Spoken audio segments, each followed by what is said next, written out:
அகிலத்தின் அன்பான சொந்தங்களுக்கு இணைய வணக்கம். மீண்டும் காணிப்பதியின் ஊடாக சந்திருக்கின்றோம். காசாவில் ஸ்டேல் அரசுக்கும் கமாஸுக்கும் இடையில் விரைவில் போர் நிறுத்தம் ஏற்படும் என அமெரிக்காவும் மத்தியஸ்தர்களும் தெரிவித்து வந்தாலும் கூட அங்கிருக்கும் நிலைமை முற்றுமுழுதாக அதற்கு எதிர்மாறாகவே காணப்படுகின்றது. அமெரிக்காவினுடைய வெளியுறவுத்துறை செயலாளர் ஆண்டனி பிளிங்டன் தொடர்ச்சியாக காசா போர் நிறுத்தத்தில் முன்னேற்றம் ஏற்பட்டிருப்பதாகவும் விரைவில் சமாதான ஒப்பந்தம் மேற்கொள்ளப்படும் என ஊடகங்களுக்கு தெரிவித்தாலும் கூட கமாஸினுடைய தரப்பிலோ அல்லது இஸ்லாமிய போராளிகளுடைய தரப்பிலோ அல்லது இந்த எதிர்ப்பு அச்சில் இருக்கக்கூடிய எந்த ஒரு அமைப்பினுடைய தரப்பிலோ காசாவில் போர் நிறுத்தத்தை ஏற்படுத்துவதற்கான நம்பிக்கைகளை ஸ்டேல் கொண்டு வரவில்லை என்பதுதான் பலருடைய கருத்தாக இருக்கின்றது. அது மட்டுமல்ல, ஹமாஸ் தன்னுடைய கருத்தை தெளிவாக கூறியிருக்கும் சூழ்நிலையில் ஸ்டேல் ஆரம்பத்தில் முன்வைத்த அல்லது அமெரிக்காவினுடைய ஜோ பைடன் ஆரம்பத்தில் முன்வைத்த கோரிக்கைகளின் அடிப்படையில் தாங்கள் அதை ஏற்றுக்கொண்டாலும் பின்னர் பல மாறுதல்களை வேண்டுமென்றே ஜோ பைடன் சேர்த்திருப்பதால் இந்த போர் நிறுத்தம் ஏற்றுக்கொள்வதற்கு கடினமானது என ஹமாஸ் தெரிவித்திருக்கின்றார்கள். இந்த சூழ்நிலையில் போர் நிறுத்தம் ஏறக்குறைய தோல்வியடைந்துள்ள சூழ்நிலையில் ஈரான் இன்றைய தினம் ஒரு அதிரடியான அறிவிப்பை வெளியிட்டிருக்கின்றார்கள். அதே போல ஹிஸ்புல்லா மிக கடுமையான தாக்குதல்களை வடக்கு இஸ்ரேலுக்குள் ஆரம்பித்திருக்கின்றார்கள். இந்த நிலையில் காசாவிலும் லெபனானிலும் பிராந்தியத்திலும் என்ன விடயங்கள் எல்லாம் நடைபெற்றிருக்கின்றது என்பது குறித்த பிந்தைய நிலவரங்களை இந்த காணொளியில் விரிவாக பார்க்கலாம்.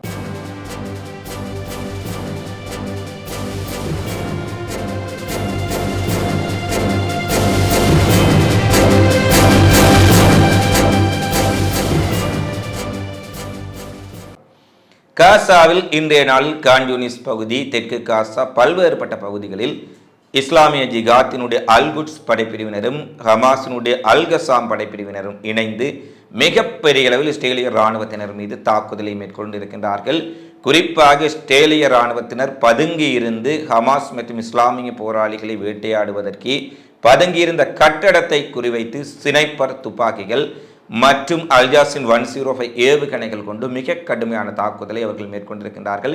இந்த தாக்குதலில் கமாஸினுடைய அல்கசாம் குறிப்பாட்டு சுடும் வீரர்கள் ஏறக்குறைய கட்டிடத்தில் இருந்து 5 இஸ்ரேலிய இராணுவத்தினரை இலக்கு தவறாமல் துப்பாக்கியால் சுட்டுக் கொண்டிருக்கின்றார்கள். அதற்குரிய காணொலி பதிவுகளும் கமாஸினால் வெளியிடப்பட்டிருக்கின்றது. அதே போல இஸ்லாமிய ஜிகாத் போராளிகள் பொறிவெடி, அதாவது இஸ்ரேலிய டேங்கிகள் முன்னகர்ந்து செல்லும் பொழுது வெடிக்க வைக்கப்பட்டிருக்கக்கூடிய குண்டுகள் ரிமோட் கண்ட்ரோல் ஊடாக வெளியே இருந்து வெடிக்க வைக்கப்பட்டதில் இஸ்ரேலிய இராணுவத்திற்கு மிகப்பெரிய இழப்பு ஏற்பட்டதாகவும், குறிப்பாக மெர்காவா டேங்கி மிகப்பெரிய அளவில் சேதமடைந்திருப்பதாகவும், ஒரு கவச வாகனம் அளிக்கப்பட்டிருப்பதாகவும் இன்றைய நாளில் குறிப்பாக அல்குட்ஸ் படைப்பிரிவு இந்த செய்திகளை வெளியிட்டிருக்கின்றார்கள். அதே போல அல்-அக்ஸா படையணி முஜாஹிதீன்கள் என ஒரு மிக பரந்த அளவிலான தாக்குதல் இன்றைய நாளில் இஸ்ரேல் இராணுவத்துக்கு எதிராக இடம்பெற்றிருக்கின்றது. அதே போல D9 இராணுவ புல்டோசரை தால் சுல்தான் சுற்றுப்புறத்தில் இலக்கு வைத்து தாக்கியதில் இராணுவ புல்டோசர் பயங்கர சேதத்துக்குள்ளாக இருப்பதாக ஹமாஸ் தெரிவித்திருக்கின்றது.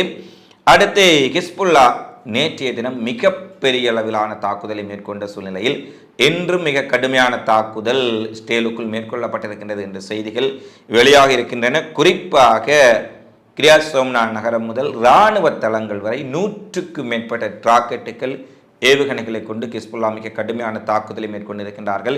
ஏற்கனவே நாங்கள் குறிப்பிட்டோம், பெக்கா பள்ளத்தாக்கு மற்றும் தெற்கு லெபனான் பல்வேறுபட்ட பகுதிகளில் இஸ்ரேலிய இராணுவம் அப்பாவி சிவிலியன்கள் லெபனானியர்கள் மீது மேற்கொள்ளப்பட்ட தாக்குதலில் 22 பேர் படுகாயப்படுத்தப்பட்டார்கள். அதில் கவலைக்கிடமாக இருந்த ஒருவர் லெபனான் மருத்துவமனையில் உயிரிழந்து விட்டார் என தெரிவிக்கப்பட்டிருக்கின்றது. அதேபோல 2 ஹிஸ்புல்லா போராளிகள் கொல்லப்பட்டிருந்தார்கள். இதற்கு பதிலடியாக ஒரு மிக கடுமையான ஏவுகணை தாக்குதலை ஹிஸ்புல்லா மேற்கொண்டிருக்கின்றார்கள். அதாவது இஸ்ரேலிய இராணுவத்தினரால் இடைமறைக்க முடியாத அளவுக்கு இந்த ட்ரோன்கள், ஏவுகணைகள், ராக்கெட்டுகள் இஸ்ரேலின் திறந்த வெளிகளிலும் இராணுவ தளங்களிலும் சிவிலியன் குடியிருப்புகளில் கூட வீழ்ந்து வெடித்திருப்பது இஸ்ரேலுக்கு ஒரு மிகப்பெரிய அதிர்ச்சி ஏற்படுத்தி இருக்கின்றது. ஏனெனில் இதுவரை சிவிலியன் இலக்குகளை தாக்காமல் இருந்த ஹிஸ்புல்லா லெபனானுக்குள் ஒரு மிகப்பெரிய தாக்குதலை ஆரம்பித்த பின்னர், அப்பாவில் லெபனான் மக்களை படுகொலை செய்ய ஆரம்பித்த பின்னர் ஹிஸ்புல்லாக்களும் இஸ்ரேலியர்கள் மீது மிக கடுமையான தாக்குதலை மேற்கொண்டிருக்கின்றார்கள். ஏறக்குறைய வடக்கு இஸ்ரேல் ஸ்தம்பிதமடைந்திருக்கின்றது. வடக்கு இஸ்ரேல் முழுவதும் நான் ஸ்டாப் என்று சொல்வார்கள், இடைவிடாமல் சைரன்கள் ஒலித்துக் கொண்டே இருக்கின்றன. ஹிஸ்புல்லா எந்த நேரத்தில் தாக்குதலை நடத்துவார்கள் என்று தெரியாமல் இவர்கள் திணறி போயிருக்கக்கூடிய இந்த சூழ்நிலையில் ஹிஸ்புல்லா அடுத்து வரும் நாட்களில் இன்னும் அதிநவீனமான ஆயுதங்களை களமிறக்கப் போகின்றோம் என்ற அறிவிப்புகளை வெளியிட்டிருக்கின்றார்கள். அதேபோல் இஸ்ரேலிய இராணுவத்தினரும் எந்த நேரத்திலும் லெபனானுக்கு எதிரான ஒரு போரை ஆரம்பிக்கலாம் என இஸ்ரேலிய பாதுகாப்பு அமைச்சகத்தை மேற்கோள் காட்டி செய்திகள் வெளியாக இருக்கின்றன. தரைப்படை தாக்குதல் நடவடிக்கைகளுக்கு தாங்கள் தயாராக இருப்பதாக இஸ்ரேலிய இராணுவம் தெரிவித்துள்ள சூழ்நிலையில் எந்த ஒரு தாக்குதலிலும் லெபனானை பாதுகாப்பதற்கும் ஹெஸ்புல்லாவை பாதுகாப்பதற்கும் அதன் போராளிகள் தயார் நிலையில் தான் இருக்கின்றார்கள். தேவையான ஆயுதங்கள் எல்லாம் வந்து சேர்ந்து விட்டன என ஹிஸ்புல்லாவும் அறிவித்திருக்கின்றார்கள். எனவே அமெரிக்கா சமாதானம் சமாதானம் என்று வெறுமனே நாடகம் ஆடிக்கொண்டிருந்தாலும் போர்க்களத்தினுடைய நிலைமை முற்று முழுதாக வேறுபாடானதாகத்தான் காணப்படுகின்றது. இந்த நிலையில் ஈரானின் உடைய ஐக்கிய நாடுகள் சபைக்கான பிரதிநிதி ஒரு அதிரடியான அறிவிப்பை ஐநா சபையிலேயே வைத்து வெளியிட்டிருக்கின்றார். குறிப்பாக ஈரான் அச்சுறுத்தல் விடுத்தார்கள், பல்வேறுபட்ட காணொளிகளை வெளியிட்டார்கள். ஆனால் இஸ்ரேல் மீதான தாக்குதலை நடத்தவில்லை. ஈரான் ஒருவேளை தாக்குதல் நடத்தாமலே விட்டு விடுவார்களா என்பதெல்லாம் இன்று மிகப்பெரிய அளவில் எழுந்திருக்கக்கூடிய கேள்வியாக அமைந்திருக்கின்றது.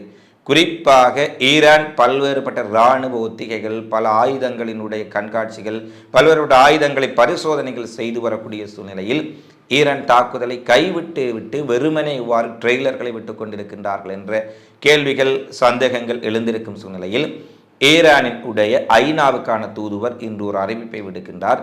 நீங்கள் ரேடார்களிலும் வானத்திலும் உங்கள் கண்களை வைத்து கொண்டிருக்கின்றீர்கள். அதாவது ரேடார்கள் வரக்கூடிய ஏவுகணைகள், ட்ரோன்கள், ஆளில்லா விமானங்களை நோக்கி இருக்கின்றீர்கள்.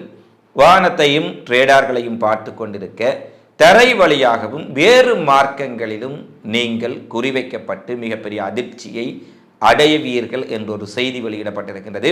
எனவே ட்ரோன் தாக்குதல் அல்லது ஏவுகணை தாக்குதலை மட்டும்தான் ஈரான் நடத்தலாம் பதிலடியாக என்று சொல்லப்பட்ட நிலையில் தரை வழியாகவும் உங்களுக்கு அதிசயங்கள் காத்திருக்கின்றன என்று ஈரான் கூறியிருப்பது ஒருவேளை இஸ்ரேல் மீது தரை வழி தாக்குதலை நடத்துவதற்கு ஈரான் தயாராக இருக்கின்றார்களா என்ற மிகப்பெரிய கேள்வி எழுந்திருக்கின்றது. ஏனெனில் சிரியா வழியாகவோ லெபனான் வழியாகவோ இஸ்ரேலை தாக்குவதற்கு ஏற்ற வகையில் ஈரான் ஆதரவு பெற்ற போராளிகள் மிகப்பெரிய அளவில் சிரியாவிலும் லெபனானிலும் இருக்கின்றார்கள்.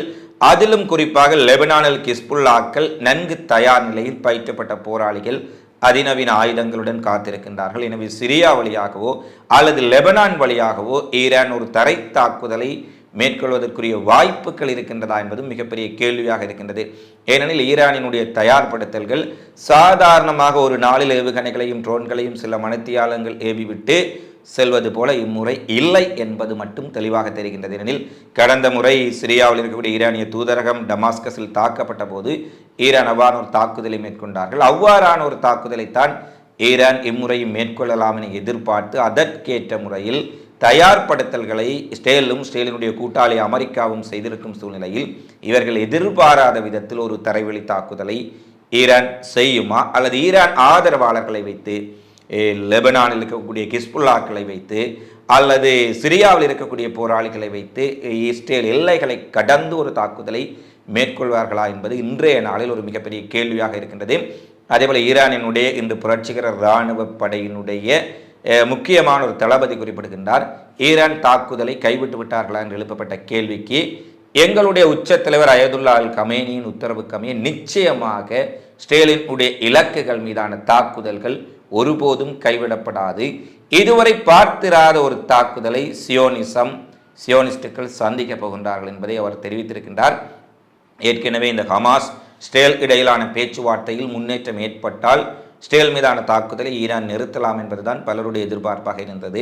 ஆனால் ஹமாஸை இன்றைய தினம் குறிப்பிட்டு விட்டார்கள். இஸ்ரேல் தங்களுக்கு சாதகமாக ஒப்பந்தத்தை மாற்றி அமைத்திருக்கின்றார்கள். இஸ்ரேல் சொல்வதற்கெல்லாம் தலையாட்டுவதுதான் அமெரிக்காவினுடைய வேலை. அமெரிக்காவும் அதை பெரிதாக பேசிக் கொண்டிருக்கின்றார்கள். ஆனால் ஹமாஸினுடைய கோரிக்கைகள், பாலஸ்தீனர்களுடைய கோரிக்கைகள், இந்த பாலஸ்தீன மக்களினுடைய கோரிக்கைகள் இங்கே புறக்கணிக்கப்பட்டிருக்கின்றது. எனவே ஹமாஸ் ஏற்றுக்கொள்வதற்குரிய வாய்ப்புகள் இல்லை என்பதை ஹமாஸ் தெளிவுபடுத்தி இருக்கும் சூழ்நிலையில் அடுத்து ஏதாவது அற்புதங்கள் நடந்து இஸ்ரேல் விட்டுக் கொடுப்புகளை மேற்கொண்டு அல்லது அமெரிக்கா அழுத்தங்கள் கொடுத்தால் ஏதாவது மாற்றங்கள் வருமா தெரியாது. ஆனால் தற்போதைய சூழ்நிலையில் ஹமாஸ் இந்த பேச்சுவார்த்தைகளை, ஒப்பந்தங்களை இஸ்ரேல் தனக்கு சாதகமாக செய்வதாக கூறி மறுதளித்திருக்கின்றார்கள் என்பதுதான் இங்கே இருக்கக்கூடிய ஒரு மிகப்பெரிய சிக்கலாக மாறி இருக்கின்றது. இந்த சூழ்நிலையில் நேற்றைய தினம் ஒரு முக்கியமான செய்தி வெளியாக இருக்கின்றது. காசாவில் இருக்கக்கூடிய போராளி இயக்கங்கள் இஸ்லாமிய ஜிகாத்து, ஹமாஸ், அல்கசாம், அல்குட்ஸின் உடைய முக்கியமான செய்தி தொடர்பாளர்கள் இணைந்து ஹிஸ்புல்லாவுக்கு ஒரு மிக முக்கியமான கடிதத்தை எழுதியிருக்கின்றார்கள். ஹிஸ்புல்லாவினுடைய பலத்தையும் ஹிஸ்புல்லா போராளிகளுடைய பலத்தையும் ஸ்டேல் தவறாக மதிப்பிட்டிருக்கின்றார்கள். இதுவரை காசாவுக்காக பாலஸ்தீனத்திற்காக நீங்கள் செய்து வரக்கூடிய தியாகத்தையும் வீரம் நிறைந்த போரையும் நாங்கள் மெச்சுகின்றோம். ஆனால் எதிரியை முழுமையாக தாக்குவதற்குரிய நேரம் தற்போது வந்திருக்கின்றது. நீங்கள் உங்களுடைய தாக்குதலை முழு இஸ்ரேலுக்கும் விரிவுபடுத்த வேண்டிய அல்லது ஹிஸ்புல்லாவினுடைய முழு திறன்களையும் பயன்படுத்த வேண்டிய நேரம் வந்துவிட்டது என்பதை ஹமாஸும் இஸ்லாமிய ஜிகாத்தும் ஒரே நேரத்தில் காசாவிலிருந்து ஹிஸ்புல்லாவுக்கு ஒரு கோரிக்கையாக வைத்திருக்கின்றார்கள் என்பது ஒரு மிகப்பெரிய கேள்வி ஏற்படுத்தி இருக்கின்றது. ஏனெனில் ஈரானிய தாக்குதல்களும் விரைவில் ஆரம்பமாகலாம் என்று சொல்லப்படும் சூழ்நிலையில் காசாவில் போர் நிறுத்த ஒப்பந்தம் என்ற போர்வையில் அமெரிக்காவும் ஸ்டேலும் அமெரிக்காவினுடைய கூட்டாளிகளும் மிக பெரும் நாடகத்தை நடத்தி வரக்கூடிய சூழ்நிலையில், ஏன் இதை நாடகம் என்று சொல்கின்றோம் என்று சொன்னால் நீங்கள் அறிந்திருப்பீர்கள், இந்த நாடகம் நடக்கின்ற போதே எவ்வளவு காசாவில் பொதுமக்கள் கொல்லப்படுகின்றார்கள் என்பதை நீங்கள் திட்ட தெளிவாக பார்வையிட்டிருப்பீர்கள். நூற்றுக்கணக்கான பொதுமக்கள் 3 நாட்களில் கொல்லப்பட்டு விட்டார்கள். இந்த சமாதான பேச்சுவார்த்தை நடந்து கொண்டிருப்பதாக அமெரிக்கா ஸ்டேல் சொன்ன இந்த நாட்களில் இதுதான் இவர்கள் சமாதான பேச்சுவார்த்தை செய்வதற்குரிய, சமாதானத்தை விரும்புவதற்கான லட்சணமா என்பதை நீங்களே அறிந்து கொள்ள முடியும். இந்த நிலையில் பணைய கைதிகளுடைய குடும்பங்கள் பணைய கைதிகளின் உயிர்களுக்கும் அவர்களுடைய பாதுகாப்புக்கும் நெதன்யாகு அக்கறை கொள்ளவில்லை. பணைய கைதிகள் 6 பேருடைய சடலங்கள் மீட்கப்பட்டிருப்பதாக IDF அறிவித்திருந்தார்கள். நெதன்யாகு இம்முறை ஒப்பந்தத்தில் கவனம் செலுத்தவில்லை என்றால் எங்களுடைய உறவினர்களை நாங்கள் உயிரற்ற உடல்களாகத்தான் மீண்டும் பெற்றுக்கொள்ள முடியும். எனவே நெதன்யாகு தன்னுடைய அரசியல் நலனையும் தன்னுடைய சுயநலத்தையும் விட்டு காசாவில் சிக்கியிருக்கக்கூடிய இஸ்ரேலிய பணைய கைதிகளை மீட்பதற்கு ஹமாஸுடன் இதே சுத்தியுடன் ஒரு பேச்சுவார்த்தை ஒப்பந்தத்தை உடனடியாக மேற்கொள்ள வேண்டும், காசாவில் போர் நிறுத்தம் செய்யப்பட வேண்டும் என்று ஒரு மிகப்பெரிய கோரிக்கையை முன்வைத்திருக்கின்றார்கள்.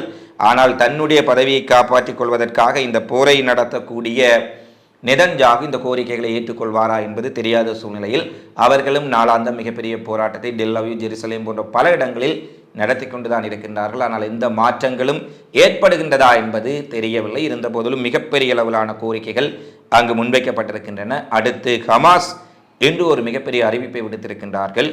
நாளைய தினம் வெள்ளிக்கிழமை குறிப்பாக அனைத்து இஸ்லாமிய நாடுகளிலும் இருக்கக்கூடிய மக்கள், அனைத்து முஸ்லிம் நாடுகளிலும் இருக்கக்கூடிய மக்கள் காசாவுக்காகவும் ஜெருசலேமுக்காகவும் அல்-அக்ஸாவை பாதுகாப்பதற்காகவும் எழுச்சி கொள்ள வேண்டும், திரண்டு வர வேண்டும். குறிப்பாக அல்-அக்ஸா பள்ளிவாசலில் கூட தற்பொழுது ஆக்கிரமிப்பு சக்திகள் உள்ளே நுழைந்து விட்டார்கள். வலதுசாரி அமைச்சர் பென்கவிர் தலைமையில் ஜூத கூட்டம், இஸ்ரேலியர்கள், சியோனிஸ்டுகள் அங்கு புகுந்து மிகப்பெரிய அளவில் வலதுசாரிகள் சிக்கல்களை மேற்கொண்டிருந்தார்கள். அங்கு தொழுகைக்காக சென்று இஸ்லாமிய மக்கள் தாக்கப்பட்டார்கள். அல்-அக்ஸாவினுடைய சுற்றுப்புற சுவர்கள் தாக்கப்பட்டன. இது போன்ற விடயங்கள் எல்லாம் நடைபெற்ற சூழ்நிலையில் நாளைய வெள்ளிக்கிழமை ஒரு அணிவகுப்புக்கு அனைவரையும் அழைக்கின்றோம்.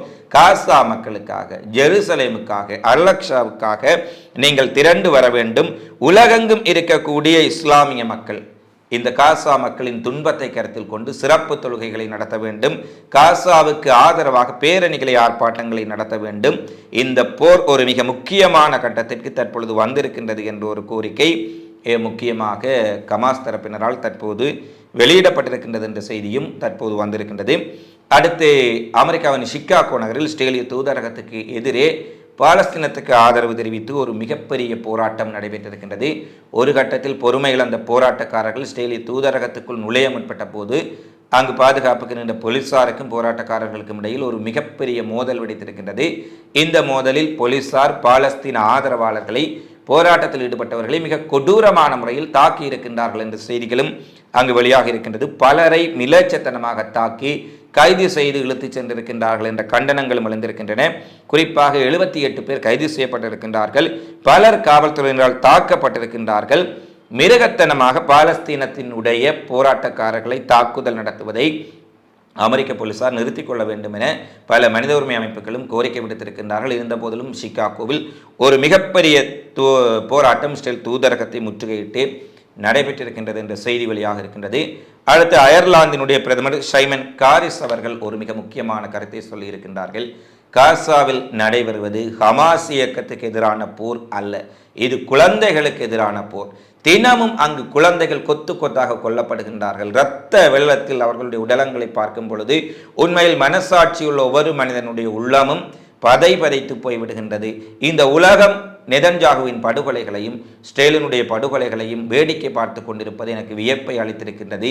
இது ஒரு போரோ ஹமாஸுக்கு எதிரான யுத்தமோ கிடையாது, முழுக்க முழுக்க குழந்தைகளுக்கு எதிரான ஒரு இனப்படுகொலை. எனவே இதை தடுத்து நிறுத்த அனைவரும் முன்வாருங்கள் என்ற ஒரு உருக்கமான கோரிக்கையை அயர்லாந்தினுடைய பிரதமர் இன்றைய நாளில் வெளியிட்டிருக்கின்றார்கள். இதே போன்ற கருத்தை நேற்று முன்தினம் நோர்வேயும் வெளியிட்டிருந்தார்கள் என்பது குறிப்பிடத்தக்க விடயமாக இருக்கின்றது.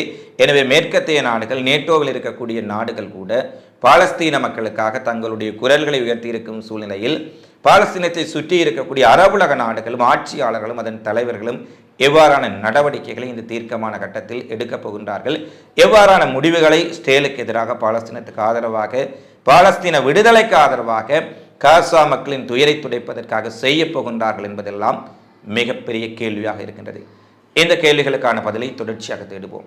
இந்த காணொலி பதிவு தொடர்பிலான உங்களது மதிப்பான கருத்துக்களை தவறாமல் கொமெண்ட்ஸில் பதிவிடுங்கள் என கேட்டுக்கொண்டு மீண்டும் ஒரு காணொலி பதிவில் உங்களை சந்திக்கும் வரை உங்களிடமிருந்து விடைபெறும் நான் அன்பின் சந்துரு. வணக்கம்.